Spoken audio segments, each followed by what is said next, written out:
Dear audience, अस्सलामु अलैकुम।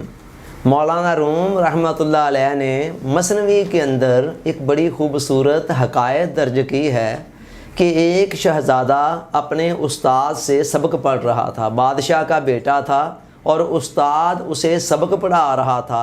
उसने 2 जुमले उसको पढ़ाए, झूठ ना बोलो और गुस्सा ना करो। और उस्ताद ने कहा कि कल आपने मुझे ये सुनाने हैं। अगला दिन आया तो शागिर्द ने बड़ी मासूम सी सूरत बनाकर कहा कि मुझे सबक याद नहीं हो सका। उस्ताद बड़ा हैरान हुआ कि 2 तो जुमले थे। उसने कहा चलो कोई नहीं, कल याद कर देना। अगला दिन आया तो शहज़ादे ने फिर कहा कि सॉरी सर, मुझे सबक याद नहीं हो सका। उस्ताद बड़ा हैरान हुआ। उसने कहा अच्छा, कल फिर छुट्टी है आगे और छुट्टी के अंदर तुम्हें मौका भी ज़्यादा मिल जाएगा, तो परसों लाजमन सबक याद हो जाना चाहिए। जब तीसरा दिन आया तो तीसरी मर्तबा शागिर्द ने फिर ये कह दिया कि उस्ताद मोहतरम, मुझे सबक याद नहीं हो सका। अब उस्ताद ने गुस्से में आकर उसको एक थप्पड़ रसीद किया। जब थप्पड़ पड़ा तो थप्पड़ के खाने के चंद सेकंड बाद ही फ़ौरन शहज़ादे ने कहा कि उस्ताद जी सबक याद हो गया है। उस्ताद बहुत हैरान हुआ। उसने कहा ये चंद सेकंड के अंदर तुम्हें कैसे याद हो गया है? तो शागिर्द ने बताया, शहज़ादे ने कहा कि उस्ताद मोहतरम, आपने 2 जुमले मुझे बताए थे।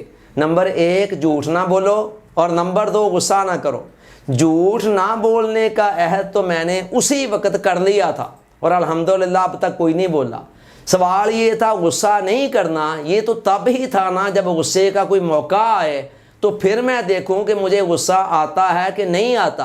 अब जब आपने थप्पड़ मारा तो मैंने देखा कि मुझे गुस्सा नहीं आया है, तो मैंने कहा अल्हम्दुलिल्लाह मुझे ये सबक याद हो गया है। मौलाना रूम इस हकायत के ज़रिए से ये सबक दे रहे हैं कि लोगों, इल्म पढ़ना बड़ी अच्छी बात है, इल्म को हासिल करना चाहिए, मगर उसके साथ साथ इस बात का एहतमाम भी करना चाहिए कि जो इल्म हम हासिल कर रहे हैं उस पर अमल भी किया जाए। कुरान ने भी जगह जगह पर जहाँ ईमान की बात की, ईमान के साथ ही अमाले सालिहा की बात भी की है।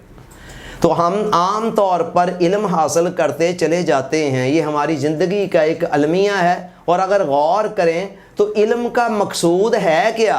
अमल। भाई इल्म की सारी कदर कीमत ही अमल से है। इल्म का हुस्न अमल है, इल्म का ज़ेवर अमल है, इल्म की जीनत अमल से है। तो जिस इल्म पर अमल नहीं करना उसको तो हासिल करना यूँ समझने एक बेमानी किस्म की मशक्क़त है। बकौल हज़रत वासिफ़ अली वासिफ़ रहमतुल्लाह अलैह कि जो इल्म तुम जानते हो करते नहीं वो अज़ाफ़ी बोझ है। यानी जिस इल्म पर तुम्हारा अमल नहीं, एक बोझ है जो तुमने जहन पर डाला हुआ है।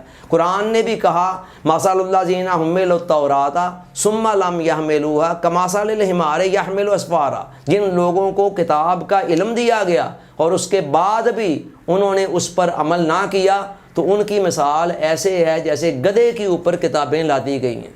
आज के इस दौर के अंदर इल्म के ज़राए की कमी नहीं है, बेशुमार सोर्सेज हैं जिनके ज़रिए से एक आदमी घर बैठे भी इल्म हासिल कर सकता है।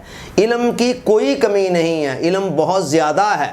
मसला ये है कि इल्म के मुताबिक हमारा अमल नहीं है। इल्म बढ़ता जा रहा है और अमल बढ़ने की बजाय उल्टा घटता चला जा रहा है। यही वो चीज़ है जो हमारी ज़िंदगी के अंदर बहुत सारी कबाहतों को, परेशानियों को, टेंशनों को जनरेट कर रही है। देखें, जिस इल्म पर हम अमल नहीं करते, ना सिर्फ ये कि वो बेकार है, बेकार होने के साथ साथ उल्टा हमारे ऊपर एक वबाल है, एक हुज्जत बन जाता है।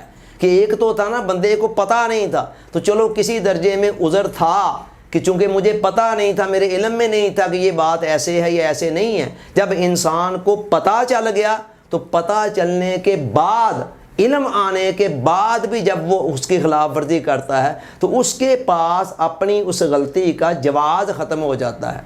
लिहाजा इल्म हमें ज़रूर हासिल करें। हुज़ूर अलैहिस्सलाम ने फरमाया गोद से लेकर गोर तक इल्म हासिल करते रहो।